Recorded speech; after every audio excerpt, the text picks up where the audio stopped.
You know, what makes me think that I can do double that? Am I going to be able to do this? Like, am I going to be able to cross that channel? You can't do this. Like, how can you're not going to make it?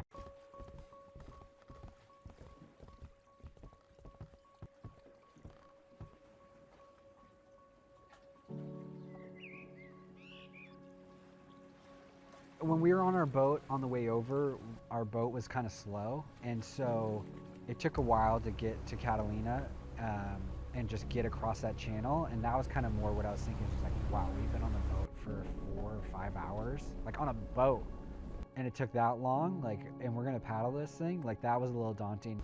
I felt good. I think I was super excited just to kind of get to Catalina and get myself settled in and just start the paddle, you know? I mean, tensions are high and you're feeling nervous. You don't really know what it's gonna be like out there, and this is your for me it was my longest paddle. Just hoping that all that training that you did for the last 5 months was gonna be enough to get you across that channel.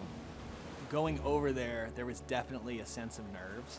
Anytime I was like, oh, I'm a little nervous, you know, the guys would be like, we overtrained, and like, think about this time and think about this time, look how far you've come. And the excitement is really there once you leave whatever harbor you're on in the mainland, and you start to cross the channel on a boat, and you start to see all the water and all the time it takes just in a power boat or whatever you're using to get over, and you realize, all right, I'm going to be using just my 2 arms tomorrow.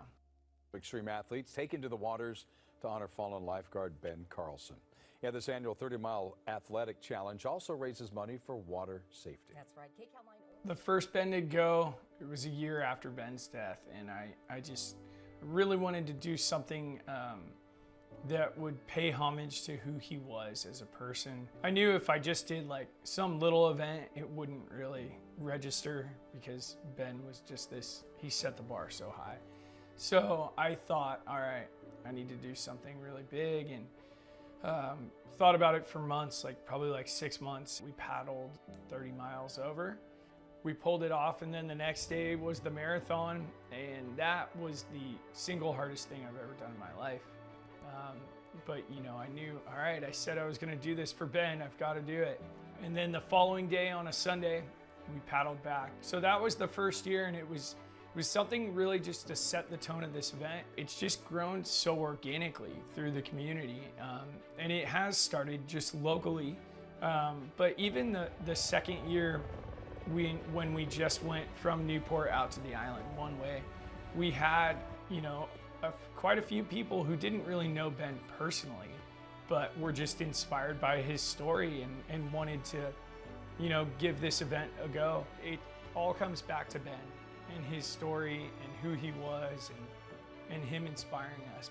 I didn't know Ben Carlson personally, and just hearing his story and the type of person he was as a waterman, it was super inspiring. You know, the legacy he left is amazing, and he inspires thousands of people every year, and I'm one of those people. You know, I don't think you need to know Ben to be inspired by him. Looking at where we are 10 years later, the community has gone from that mourning phase to now we've taken these steps to be more positive and to do what we're doing, like through the Ben Carlson Memorial and Scholarship Foundation. Prone paddling is a small sport.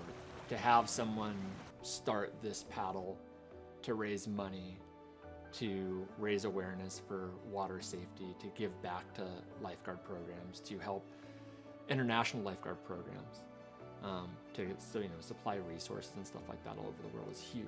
It makes it more personal for you. So even though you didn't know Ben personally, you now feel like you can make a difference and help.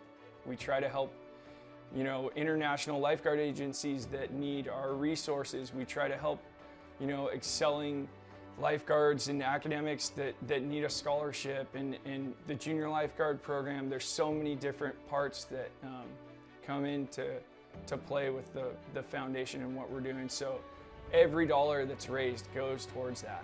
I don't know if it was Ben's legacy or Spencer and his group of friends or what it was, but I came to realize that this is a very special group of young men and women that were doing this.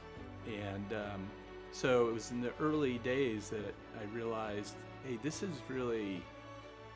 attracting a phenomenal bunch of people that are coming together for a cause. And even though we've got the Catalina Classic, which is a race, there's a number of races that people can do. But they're coming together to bring awareness to Ben and ocean lifeguards and ocean water safety. And that's our main goal now, is to move forward and to keep positive and to keep making really good things happen in the world. And what we're doing ultimately is saving lives.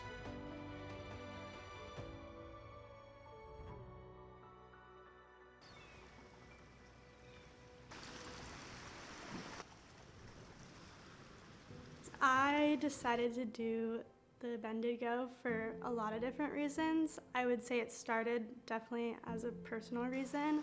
When I got my first prone board, I was kind of like, okay, like maybe this is something that can, be that for me, or it's just a good way to train for surfing. When Tony kind of started showing interest in it, I was like, okay, like we can hold each other accountable, do this together. As I got more into it, it's turned into a lot more than just a personal goal.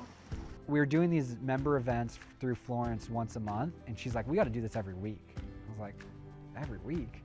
But she kind of was going to Wet Wednesdays, and she was seeing the benefit of just being on a consistent weekly basis. And I was like, okay, cool, let's do Friday mornings. And so we started this Prones Brigade paddle club on Friday mornings, and it just kind of, a couple people started coming, and friends of ours or people that became friends, and we just had this epic group, and that was kind of the tight group became our boat for getting across the channel. I was trying to find new people to paddle with, and I had somehow come across Tony's Strava, and I just reached out and said, hey, let's paddle the harbor one day. So I was trying to do everything I could to try and surround myself with motivated people that wanted to paddle. Paddling is fantastic because there's a lot of time to chat, right? It's a very community facilitating type of a sport. And so it was lovely, you just start meeting people and everyone's really nice. It's a lot of work, it's a huge time commitment, but I can't stress enough, surrounding yourself around people that are motivated, people that are positive, people that want to push you in the right direction. You will find a way to make it happen. If you really want to do it, you will find a way. We're just ordinary people crossing the channel.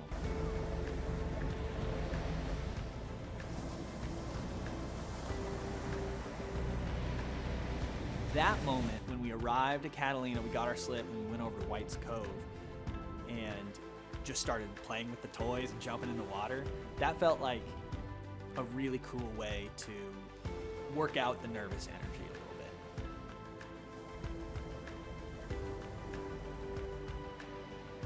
Going to the meeting when you're there at Catalina, you really start getting the vibes of people who are like, I don't think I trained enough, it's either their first one or maybe even their fifth.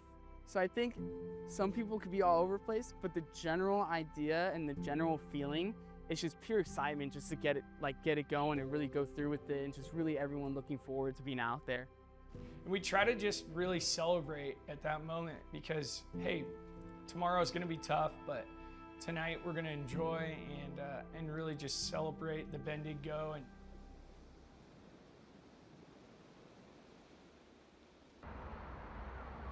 It's kind of crazy because you start at 6 a.m. and it's pitch black. And so we had to wake up at 4:30 and just kind of get food in your system. We had a few minutes before we started that we were just kind of waiting, and you just have this nervous, excited energy. We get on our boards and take off through Avalon, through the harbor. All of our support boats are starting to go. They start honking. You look at everyone's together. You see it's completely dark, but there's just lights from the island. And I'm just like, wow, we're really doing this. It was overwhelming emotions, and just everyone's here for the same reason, doing the same thing for the same person, for Ben. Good morning. We're taking off. I'm with Remy, just leaving the harbor. A little morning sickness. We're fired up. Vibes are high. Let's go. You just have all this energy and it's so epic. Everyone's screaming. It's 6 a.m. It's like pitch black. It's kind of peaceful going out of that harbor.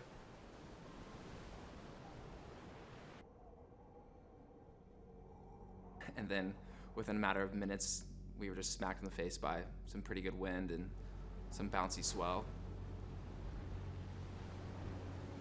Right out the gate, it was like just this side chop and just like a little heavier wind. I was like, okay, I'm gonna get in my head right now, but if this is like the beginning of the paddle, I'm terrified for what's gonna be at Mount 15.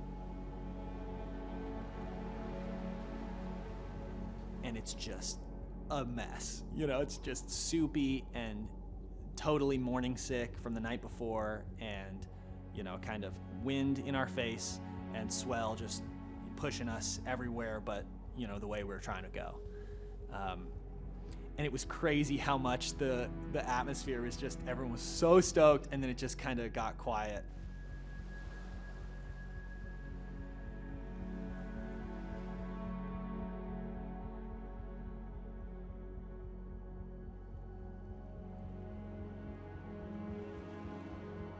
You're kind of waiting for, okay, this is gonna turn, this is gonna get better, you know.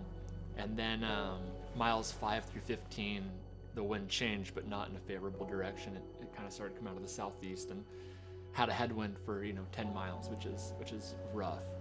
And you know, as I'm paddling, I'm checking my speeds, and I kind of realize that like the effort that I'm putting into this, I'm not the results seem slow, and I realize that we're fighting a current, you know, for the first half of the paddle. It starts getting brighter, and you just are like sloshing around. You can see the pack kind of spreading out and getting longer because people are just getting smoked. And that was like that for 15 miles or so. Like the first 10 to 15 miles was messy. We were fighting a head current, and that's what was slowing us all down. Like when it's choppy, you just kind of naturally go slower. It just happens. But then you face a head current too, and we were like fighting to do 4 miles an hour. I would say like that first 10 miles was not that fun, but we were all in it together, so it's just, you just make the most of it. I had some laughs and just cruised around, went up to the front, went out to the back, and just chatted with people. No matter what, like everyone is there for each other. Even Nate, like he was always up the front. He's like, you know, like I want to like stay in the middle and be back with the Vixens and be with all these other people and really try to get people going. And like he's just there for other people. And I think that's like so beautiful and inspiring to see from him. So it really does get me stoked knowing that I'm with guys like that. Once we finally got to that halfway mark, it was like Ben was done playing practical jokes on us. And the 15-mile mark, we always have our moment of kind of commemorating Ben. Thank you so much. This is all for Ben and water safety. Spencer and the guys say some words about Ben. You kind of like have like a moment to like recognize what we're doing, which was incredible. At that moment, everyone gets off their board and takes a deep dive. You jump in the water and it is the craziest blue color you'll ever see, because you're basically 15 miles from Catalina and 15 miles from Newport. You're in the middle of the ocean, in the middle of nothing. And it's just the most beautiful water. It looks like Hawaii or something. It looks infinite when you look down. It was a very humbling moment to remember how small we all are, how small I am, and how big and powerful the ocean is. You know, thinking about my faith and of God and how fragile life is, right? It's a very powerful moment. For the last 9 years, right, people have crossed this channel and they've done this hard thing, and it's brought all these people together because someone's not here with us anymore. You know, and you're in the middle of the channel and you're like, man, this is really hard. Like, I'm not having fun anymore. You're almost thankful for that opportunity to still be here. All these people are here because of Ben. And there's close to 100 people paddling. I don't know how many, hundreds and hundreds of people on the beach. And all of them were there honoring Ben Carlson, and all of us being brought together, bringing like this community together of Newport and paddlers and watermen and women. His legacy lives on through all of that. It's amazing. John Wayne Freeman reporting the Bendigo 9.0. I can hear the crowd cheering. These folks have paddled for charity, the Ben Carlson Foundation. 30 miles. They started at 6 a.m. this morning, and they're arriving right now to a hero's welcome.